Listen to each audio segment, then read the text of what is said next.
एक आपके चाचा का बयान आया है कि आप उनके भतीजे नहीं हैं, खून नहीं है। दिक्कत तो ये है कि उन्होंने कभी अपना माना ही नहीं ना। अपना मुझे वो मानते तो शायद मुझे इन परिस्थितियों में वो नहीं ढकेलते।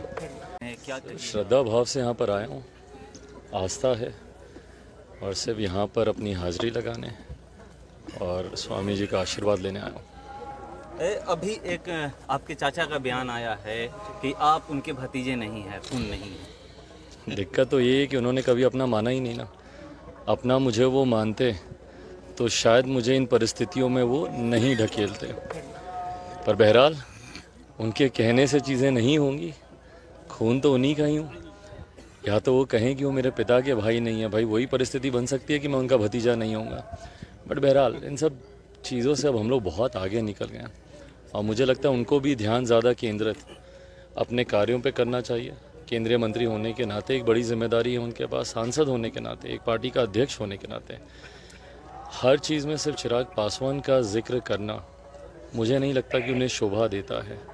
बड़ी जिम्मेदारियां हैं उनके पास, उन जिम्मेदारियों के निर्वहन करें, उस पर अपना ध्यान केंद्रित करें। एक सवाल है सर कि यहाँ पे जो दंगे हुए हैं बिहार में, वो जो अभी सत्ता में लोग हैं वो विपक्ष पे निशाना साध रहे हैं, कह रहे हैं कि उन्हीं की वजह से हुए हैं। भाई जिन्होंने भी किए पकड़िए ना आप।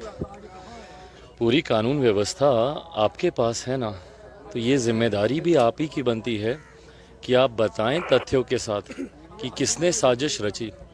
बहरहाल सवाल तब खड़े होते हैं जब कानून व्यवस्था आपके अंतर्गत होने के बावजूद उन साजिशों का आप खुलासा नहीं कर पाते, उसको अमल कर दिया जाता है। तो कहाँ है आपका खुफिया तंत्र, कहाँ है आपका इंटेलिजेंस? आपके पास ये तमाम जानकारियाँ क्यों नहीं पहले आईं कि इस तरीके की साजिश रची जा रही थी? तो कहीं ना कहीं ये आपका फेलियर तो है ही, बिहार सरकार का ये फेलियर है। और ऐसे में मुख्यमंत्री नीतीश कुमार जी की प्राथमिकताएं भी दिखती हैं। आज जब बिहार जल रहा है तो ऐसे में उनकी प्राथमिकता अलग है। उनकी प्राथमिकता इफ्तार की पार्टी देना है, उनकी प्राथमिकता लाल किले के सामने अपनी तस्वीर खिंचवाना है, उनकी प्राथमिकता दिल्ली जाकर अपने आप को प्रधानमंत्री पद का दावेदार बनाना है। ऐसे में बिहार जल रहा है, बिहारी परेशान है, इस बात से उन्हें कोई फ़र्क नहीं पड़ा। अमित शाह बिहार आते हैं, कहते हैं कि हम 40 सीटों पे चुनाव लड़ेंगे, उसके बाद आप भी कहते हैं कि हम भी लड़ेंगे, और इफ्तार पार्टी में जाते हैं, एडी का है तेजस्वी यादव, और ये अब कहा जा रहा है कि क्या शायद आपका रुख की तरफ हो। भाई आपने बहुत चीज़ों का मिश्रण कर दिया है। इतनी कॉम्प्लिकेटेड चीज़ें हैं नहीं जितना आपने उसको बना दिया है। भाजपा 40 सीटों पे लड़े नहीं लड़े उससे मुझे कोई फ़र्क नहीं पड़ता। बट हाँ, मेरी जिम्मेदारी है पार्टी का राष्ट्रीय अध्यक्ष होने के नाते कि मैं बिहार में कम से कम अपने संगठन को हर सीट पर मजबूत करूं।